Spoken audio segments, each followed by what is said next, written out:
Hello viewers, আসসালামু আলাইকুম। আশা করি সবাই ভালো আছেন। তো ভিউয়ার্স, আজকে আরেকটি গুরুত্বপূর্ণ কন্টেন্ট নিয়ে আপনাদের মাঝে এসেছি।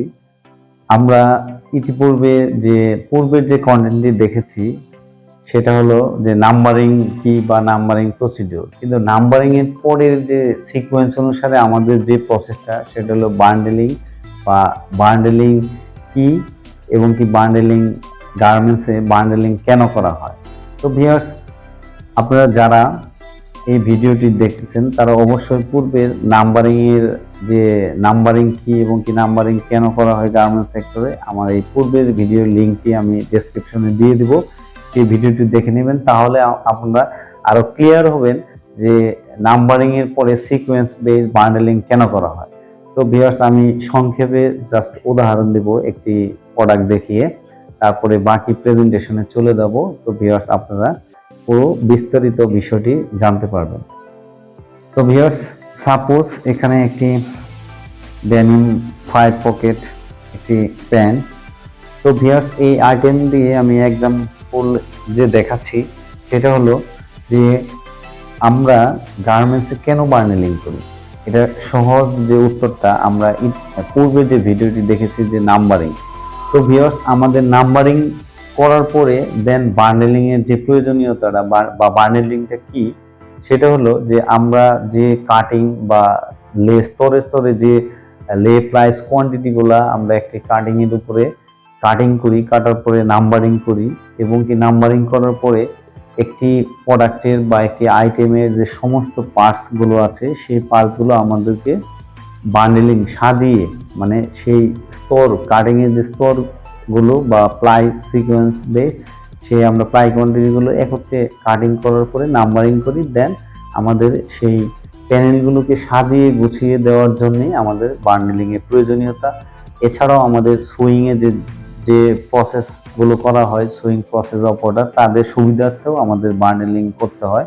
বিকজ অফ বান্ডেলিং ছাড়া তারা একটি লট বা total ply quantity example 100 ply, এই 100 প্লাই কিন্তু একত্রে হ্যান্ডলিং করতে পারবে না। এক্ষেত্রে প্রোডাক্টিভিটি অনেক প্রবলেম হবে। সেক্ষেত্রে আমরা একটি স্ট্যান্ডার্ড বেস বা প্রোডাক্ট টাইপের উপরে এবং আমাদের ফেব্রিক টাইপের উপরে, ফেব্রিকের ওয়েটের উপরে বা আউন্সের উপরে বা আইটেমের মানে মেজারমেন্টের উপরে আমরা একটি নির্দিষ্ট পরিমাণে বান্ডেলিং করি একটা standard base. Suppose example 5 piece বা অনেক সময় লে প্লাইস বা রেশো বেস 2 পিস হয়, 1 পিস হয়। কিন্তু যেটা স্ট্যান্ডার্ড নিট ওভেন সব ক্ষেত্রে সেটা হলো আমরা অনেকেই 10 পিসের বান্ডেল স্ট্যান্ডার্ড করি, অনেকেই 20 পিস, 15 পিস, হ্যাঁ, তো 25 পিস, এরকম সিকোয়েন্স দিয়ে আমরা বান্ডেলিং করি। তো ভিউয়ার, যেমন এই প্রোডাক্টের প্রত্যেকটা প্যানেল এক্সাম্পল এখানে 17টা বা 19টা প্যানেল আছে। এই প্যানেলগুলোকে আমরা সিকোয়েন্স বেগ সুন্দরভাবে size wise group wise numbering এর পরে আমরা একত্রে সাজিয়ে বান্ডেলিং করে দিই বেজড অন 20 পিস বা 15 পিস, যেটা পূর্বে বললাম।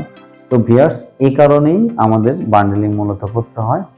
তো ভিউয়ার্স, আশা করি পুরো প্রেজেন্টেশনটা আপনারা অবশ্যই না টেনে শুরু থেকে শেষ পর্যন্ত দেখবেন।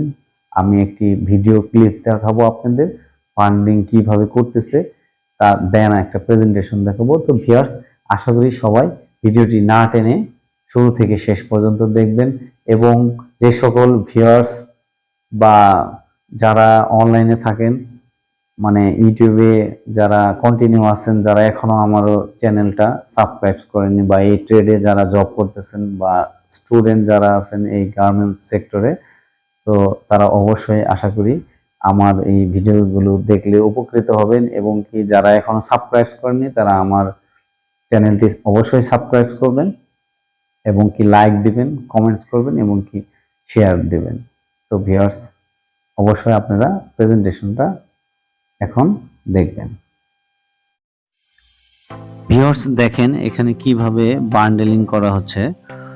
তো ফার্স্ট টাইম যে কোনো প্যানেল যদি পেয়ার থাকে তাহলে পেয়ার প্যানেল সেম রেশোর পেয়ার প্যানেল একত্রে করতে হবে এবং কি লেফট রাইট যদি থাকে তাহলে লেফট রাইট চেক করতে হবে group, size, ratio, number, sequence. হ্যাঁ, বিকজ অফ এখানে বান্ডিল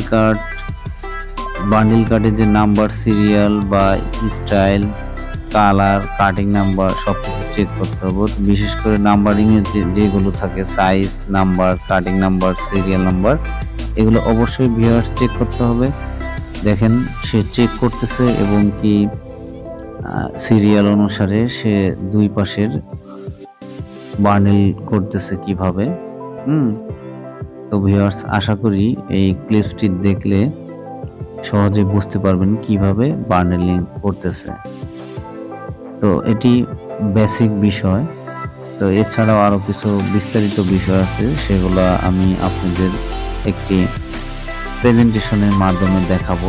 তো ভিউয়ার্স, ভিডিও ক্লিপটি শুধু জাস্ট নর্মালি বোঝার জন্য যে আসলে বান্ডেলিংটা কিভাবে করা হয়। তো ভিউয়ার্স দেখতেছেন কিভাবে একটি 10 পিস বা 20 পিসের বান্ডেল বেঁধে, রশি দিয়ে বেঁধে বান্ডেলিং করতেছে একটি লট থেকে।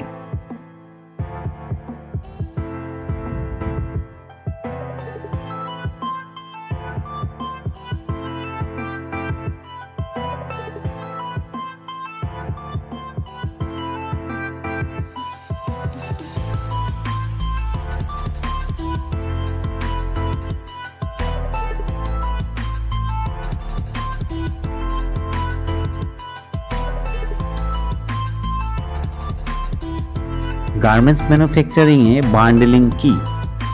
বান্ডেলিং হলো স্তর কাটার পর কাটার স্তূপ থেকে পোশাকের উপাদানগুলিকে সাজিয়ে রাখা এবং বেশ কয়েকটি পোশাকের টুকরো দিয়ে একটি বান্ডেল তৈরি করার প্রক্রিয়া। সাধারণত একটি দড়ি বা কাপড়ের স্ট্রাইপ ব্যবহার করে, অর্থাৎ ফেব্রিকের ওয়েস্টেজের কাটিং, পোশাকের সংখ্যক অংশ একসঙ্গে বেঁধে একটি বান্ডেল তৈরি করা হয়। বান্ডেলিং উৎপাদন লাইনের প্রয়োজন অনুসারে সমস্ত উপাদান সহ একটি নির্দিষ্ট সংখ্যক টুকরা একসাথে বাঁধা হয়। এই প্রক্রিয়াটি বান্ডেলিং হিসেবে পরিচিত। প্রতিটি বান্ডিল নাম্বার, শৈলীর নাম, আকার অনুযায়ী উপাদান বাছাই এবং প্রতিটি আকার জন্য পৃথক বান্ডিল তৈরি। যেমন এখানে cutting number 3, bundle number 2, style number 1700, পরিমাণ 10, লাল রং অর্থাৎ কালার, অংশের নাম অর্থাৎ যে প্যান্টটার নাম,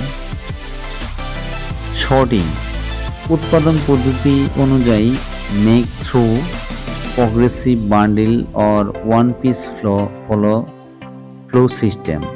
কাঠ উপাদানগুলো সাজানো হয়, একত্রে রাখা, একটি পোশাকের সমস্ত উপাদান বাছাই করা, সাইজ অনুসারে বাছাই করা এবং এক স্তর একাধিক রং কাটা হলে রং অনুসারে সাজানোর প্রয়োজন হবে।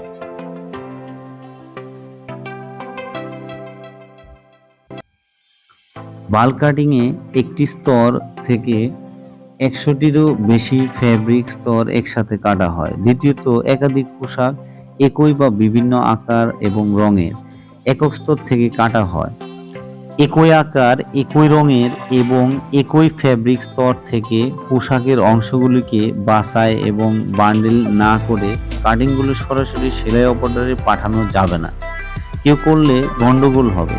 এটি কারখানা মান অনুযায়ী পোশাক তৈরি করতে পারে না। তাই কাটিং রুম কাটা অংশ সঠিক বান্ডেলিং অনুসরণ করা প্রয়োজন।